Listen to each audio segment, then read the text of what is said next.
Hello everybody, Max Roberts here for Go Left Gaming. I'm bringing you a Kingdom Hearts 3 E3 2015 trailer breakdown right here, right in front of you. We're going to dig into this trailer, we're going to extract every bit of cool information that we've got.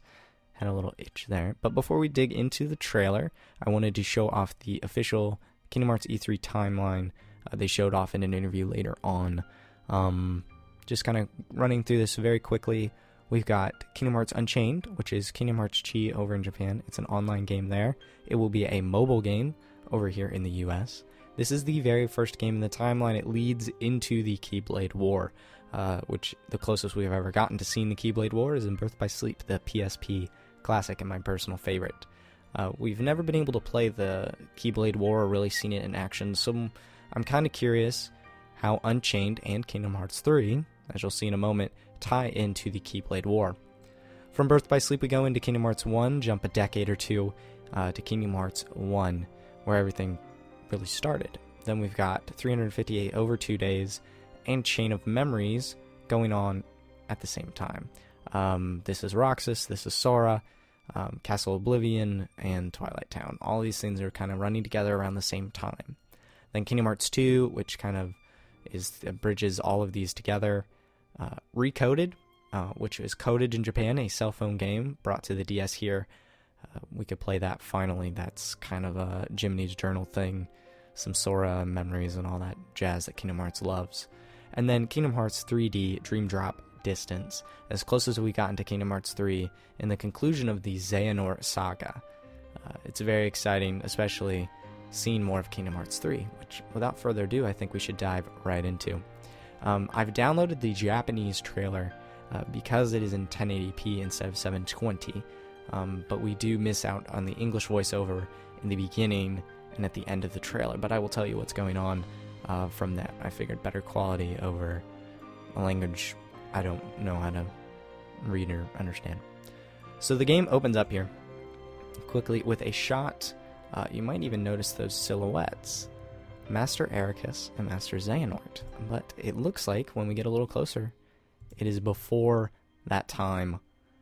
They are playing a game of chess and they're talking about the Keyblade War and the old masters in Light and Dark, and you'll notice right here, definitely a younger time. Both of them don't have their beards or facial hair, so these are definitely younger characters, but they are talking about the Keyblade War, what caused it, the masters, all this kind of stuff. And if I we're going to click here, a few more frames, you will notice we cut to Sora. And right here is our first look at the environment and the worlds of Kingdom Hearts 3. This is the first time we've seen it running on Unreal 4 instead of Square Enix's proprietary engine, so this is pretty cool. It's lush, cartoony, it feels like a Disney and a Kingdom Hearts game all melded in one. But right now, we can't quite tell what world we're in. There are a few visual clues though. You'll notice kind of the spiral and the rocks and the vegetation and stuff. Also, up here in the top, you will see a temple or a structure, which kind of indicates Mount Olympus. And that is confirmed a little later on. But let's take a look at Sora really quick. He's wearing his Kingdom Hearts 2 outfit, and he has a star-shaped Keyblade, which is kind of interesting because it changes here in a second. If we look at the HUD down here in the corner, it's back to Kingdom Hearts 2 style. We've got the health bar, the magic points bar, the EX bar, which kind of powered drive, and then we've got Donald and Goofy right here, and then your 4 commands. So it looks like the command deck from Birth by Sleep and Dream Drop Distance is out, and Kingdom Hearts 2 is back in, which is a little disappointing to me because I love the command deck. But if we go up here a little farther, boom, we're going to zoom in here because it cuts pretty quickly. These are new type of Heartless. They're water-based. It's very interesting to see. They look like spider octopuses, but this is as close as we get to them before fighting them. So some interaction, rolling, dodging. We're casting some fire magic here. But if I want to take a look really quick, this is a good spot. As we're casting the fire magic and the enemies are kind of dodging, you'll see like evaporation coming up. So it's cool that fire magic affects the water enemies like this. But let's look at Sora's Keyblade, which is now changed from the star, we've now seen the Mount Olympus Keyblade. It is, there's Zeus there at the top with a lightning bolt, there's clouds and lightning down below, but this is kind of important because it changes a little later, but it looks like we've got the Mount Olympus Keyblade. It's pretty cool. It's stylish. So, you know, there is a cloud above Sora's head here, which looks like enemies can cast kind of like status effects. You know, they might be able to poison you, the rain could slow you down, jump lower, maybe even drain your health. So it looks like status effects are kind of a part of the game possibly, depending on the Heartless you're facing. You'll also notice a column which kind of even builds a little more to the Mount Olympus theme. This stretch right here of Sora running and jumping and rolling and things kind of shows how fluid the motion is. It looks like they've taken flow motion and kind of adapted it to the overworld and just basic navigation. Not so much jumping, grinding, and bouncing off walls, although we do see that a little later. But it's pretty cool to see that Sora's very fluid this time around, which is going to be important to battle. Right here, Sora's jumping down Mount Olympus, a great distance too. I mean, the draw distance is wonderful here. You can see just kind of how far Mount Olympus really does stretch. But what's interesting about this is that Kingdom Hearts typically has rooms that you go in and that connect and build the environment. And this is, you know, load times and demand on the system. You know, loading one room at a time instead of 10 rooms at a time is usually pretty easier as far as the game goes. But it looks like the power of the PS4 and the Xbox One are really allowing environments to be open, not open world, but open enough where you can navigate from one end to the other without load times between it, which is really cool to see.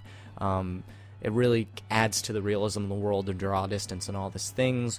You're not going to be going from room to room, it looks like, to find the treasure and stuff. It's pretty cool.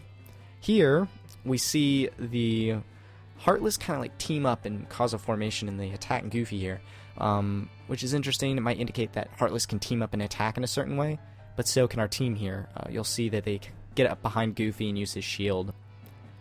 Now we're running up the wall toward a Titan, and this is flow motion in action right here, running up bosses, which wasn't possible in Dream Drop Distance, now looks like a part of it, which is pretty cool to see, especially it could be a really cool attack mechanism.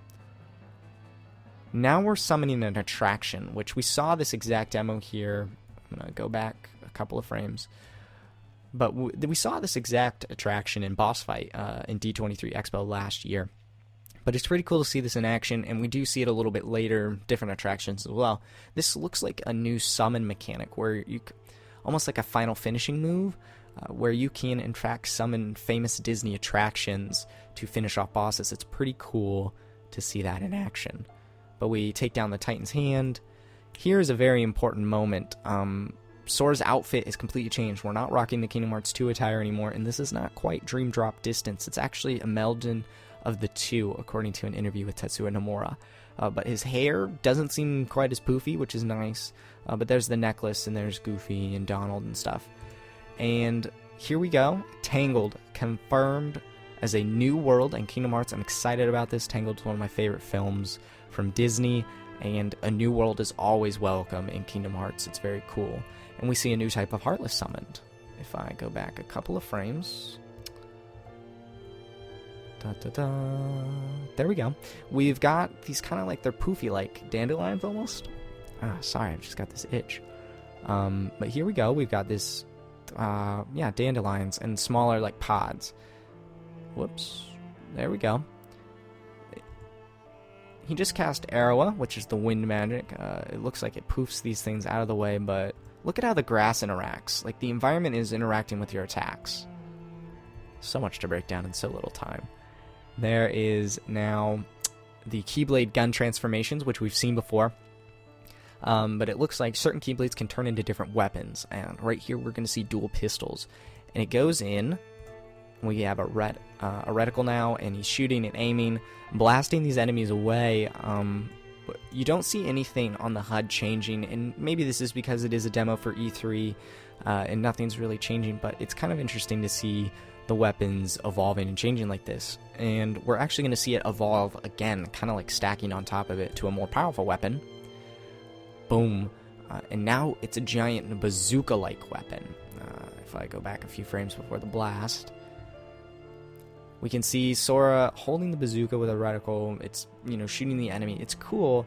And it reminds me a little bit of the Birth by Sleep, and I believe it was in Dream Drop as well, where if you cast certain commands, you could evolve into like a fire-based attack, and your fire magic would be stronger, and then you could stack that and have a stronger attack flow chain, and you could keep building it. It kind of looks like weapons have that. If you do certain things or attack certain enemies, maybe so many, now you can do this. It also reminds me a little bit of Shotlock from Birth by Sleep, the shooting and blasting mechanics. Just look at the water and the detail in the environment. I mean, there's individual blades of grass here. The water is reacting to people stepping in it, and we're actually going to see the water react here with the next attraction that Sora's going to summon. He's going to summon it right about here, I believe, but you'll see like the water is interacting. Here's the summon. We're summoning the boat, and actually that's a pretty cool shot. But you'll see the water coming up from the actual pond here in Tangled Rapunzel's tower area, and you know, that's another famous attraction, the boat type thing, and it's really cool. It's really cool to see these new types of attacks and like evolving of the Kingdom Hearts combat system. You know, it's stacking on it. The reason I'm going back a little bit far here is to watch Sora interact with the hill here. He's sliding down the hill, which again just confirms that it's fluid motions. This is some sort of super attack, but there is flow motion in action outside of a boss battle, so we know that flow motion is confirmed. And here are the teacups, a famous Disneyland and Disney World ride. It looks like the three of you do it. And here we go, another great look at the Zeus Keyblade, but he's definitely powered it up here. And this looks like another summon, and this looks like a more traditional summon where we actually summon, you know, here's electricity and stuff. It's all very Zeus-like. Pegasus is coming in. It turns into a shield of sorts, maybe on Sora's back, but he throws it down, and it actually turns into a chariot, and we see a Pegasus from Hercules flying around and attacking enemies, which seems to be a more traditional summon. And now here we are back where we began, Master Ericus and Master Xehanort playing chess. They are talking about light and dark, and how darkness wins as Xehanort takes a piece away. They talk about time and how things are determined, predetermined, which is a huge emphasis on the end of Dream Drop distance if you've played that. Time is very important in the Kingdom Hearts world, it turns out. But we see up here in the distance a Keyblade, and if we zoom in a little closer, that is Master Xehanort's Keyblade from Birth by Sleep. So we kind of see it there on the wall. We don't know exactly what purpose it serves right now or if he even has it yet, but that is the Keyblade that kind of seals the destiny of a lot of people. Master Ericus is talking about how there is more light than you know, and light can always win. And here we go, we get a first look at a young Ericus, very young, maybe even original Sora from Kingdom Hearts 1 age, possibly. Definitely not Ventus age. And there's Master Xehanort, young Xehanort. Very cool, and we close with the chess piece shot. And then Kingdom Hearts 3, now in development. What a trailer. It shows off a lot more than I expected. They're talking about showing off more at D23 this year, which would be very, very exciting. A lot of worlds and new areas were talked about, so I'm pretty excited to see all of this. But what did you guys think of the Kingdom Hearts 3 trailer? Let me know in the comments. Tweet at me, at MaxTheWhite. Definitely follow me as well. Another big project I've been working on lately is a podcast called Millennial Gaming Speak. I'm doing it with my friend Logan Moore. We kind of go once a week, break down the video game news that's happening, but also we talk about old video games that we never got to play, and we go back and actually play them and then talk about our perspective on them now in the day and age of video games. You should definitely check us out on SoundCloud or iTunes. It's Millennial Gaming Speak. You can follow that podcast on Twitter at MGS Podcast, which would mean a lot to us. Any constructive criticism on that, you could also email us at mgspodcast@gmail.com. mgspodcast@gmail.com. Be really great. I'm glad you guys tuned in for this Kingdom Hearts 3 E3 2015 trailer breakdown. Thank you all for watching, and always remember to go left.